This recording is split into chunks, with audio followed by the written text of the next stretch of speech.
This is a demonstration of the Tenney benchtop thermal shock chamber. Its two-zone system is equipped with a product transfer basket which transports the product between the hot and cold chambers. The basket size is 11 inches long by 5.5 inches wide by 5 inches deep. The hot chamber has a temperature range of between plus 40 to plus 200 degrees. The cold chamber has a range of between minus 67 to plus 200 degrees. There is a Wattlow 922 digital controller, an optional LN2 boost to assist mechanical refrigeration compressors. It is powered by 208 volts AC single phase, requiring a 27 amp service. First, I'm going to show you a few features. I'm going to start by opening the chambers.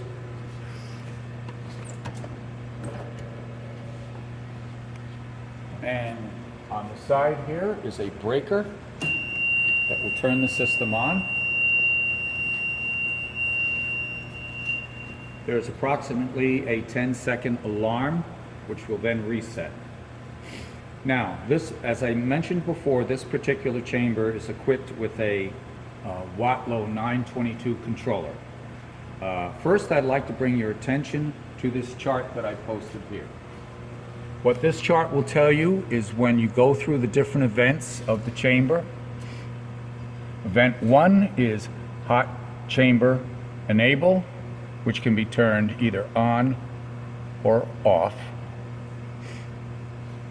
Event 2 is cold chamber enable. Event 3 is basket transport. Event 4 is cold chamber heater. Event 5 would be for your LN2 boost. Event 6 is cold chamber refrigeration. Event 7 is not used. And event 8 is an optional little timer here to count the different times that you go through cycles.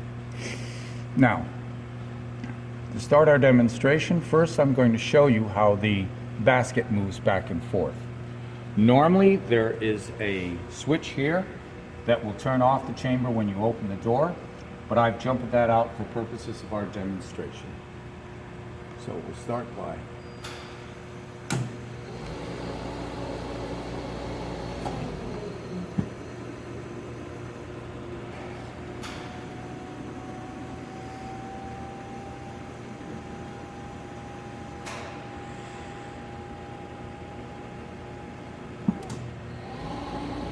the basket carrier takes approximately 12 seconds to move from one chamber to the other. We'll send it back.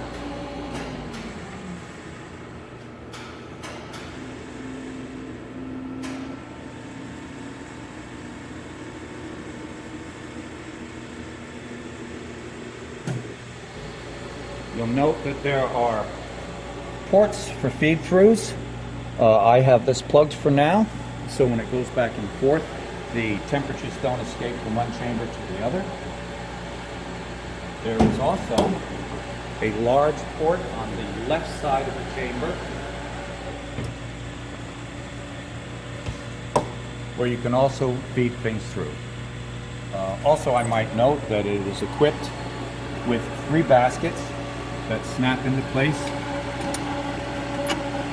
and you can put 3 of them in there, which is very convenient.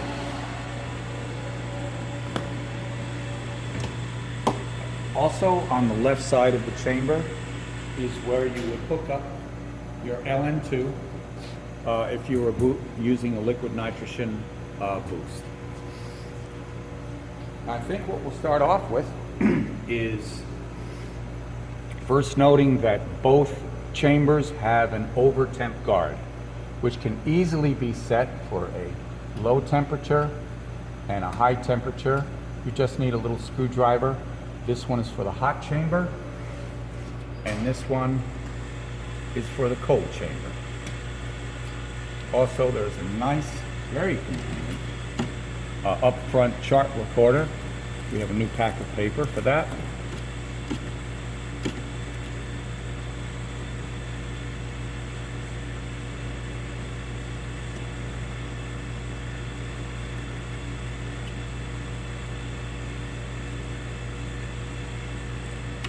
And the pens are set down. Chart recorder can also be turned down and off here as well. Now, first thing we're going to do is we're just going to run the cold chamber. So to set that, it's very easy. Just cursor around. Set point 1 is for the hot chamber. We have that set at 20. Set point 2 is for the cold chamber. We're going to run this all the way down. It will get to minus 67, but I'm going to run it all the way down here. And we're going to hit enter. Now, it's important to remember that we need to have the refrigeration on for the cold chamber. So we will step through this. That can be on, but with this switch down, the hot chamber will not be active. Here we have the cold chamber enabled. Here we are turning off the heater for the cold chamber. And here we will turn on the refrigeration for the cold chamber. First, the high stage compressor will come on, and then normally in about 30 seconds to 40 seconds we'll hear the low stage compressor come on.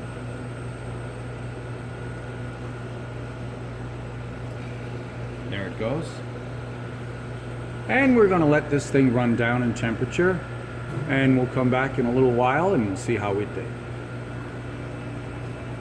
Cold chamber has cooled all the way down. We've actually got it down to minus 78. Now what I'm going to do is I'm going to leave the cold chamber down at a low temperature, and now I'm going to turn on the hot chamber and warm it up. I'm going to go in.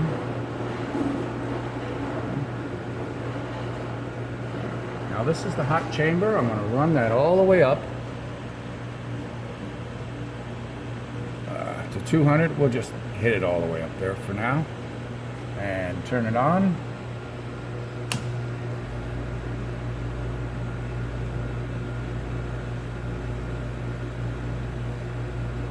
Oops, sorry here. Hold on. There we go. Now we got them both up there.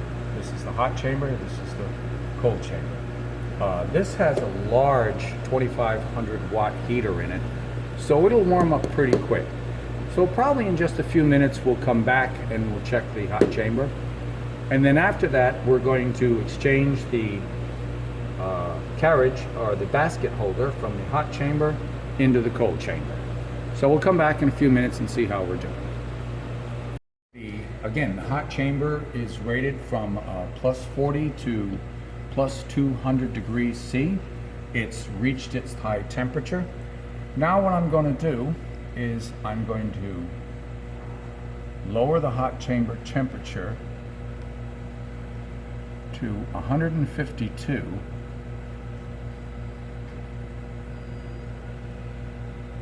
Oop, hold on. And I'm going to set the cold chamber for 65. And after this comes down, it comes down pretty quick. We're going to do an exchange between the two chambers.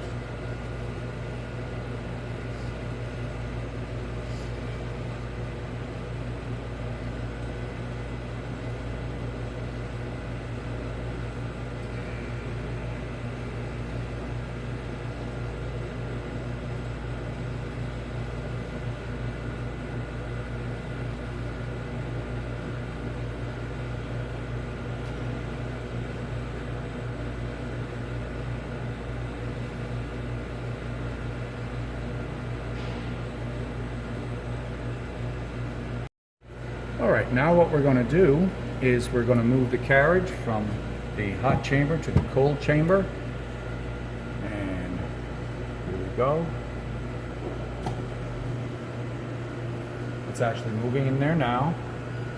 And once it's sealed in place, this light will light.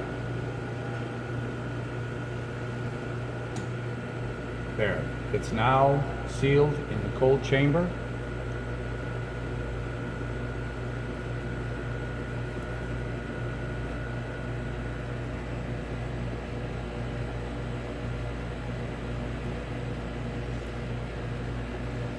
And the temperature will most likely jump up to around from -65 up to about -40. Now, if you had the LN boost connected, which would be the liquid nitrogen coming through the side, which opens up in a solenoid and then goes down into the chamber, the recovery time for the temperature would be somewhere around 15 minutes. However, without the LN2, it takes about 30 minutes. So we'll come back in about 30 minutes and see how we did. Okay, it's been about 35 minutes. We're back down to -65. Again, if LN2 was connected, then that would be twice as fast, if not more. Just for fun, I'm going to open this side and I'm going to send the basket back so you can see it.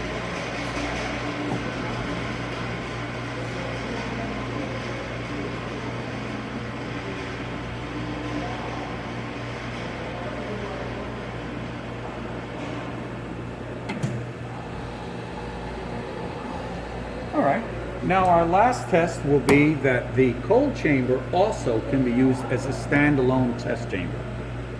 It has a much smaller heater in it than the normal hot chamber, but what we're going to do is we're going to go around here first time, and let me get back to where I was supposed to be. Okay. Now, we're going to turn the heater on in the cold chamber, and we're going to turn the refrigeration off in the cold chamber, and we are going to set the set point for the cold chamber all the way up.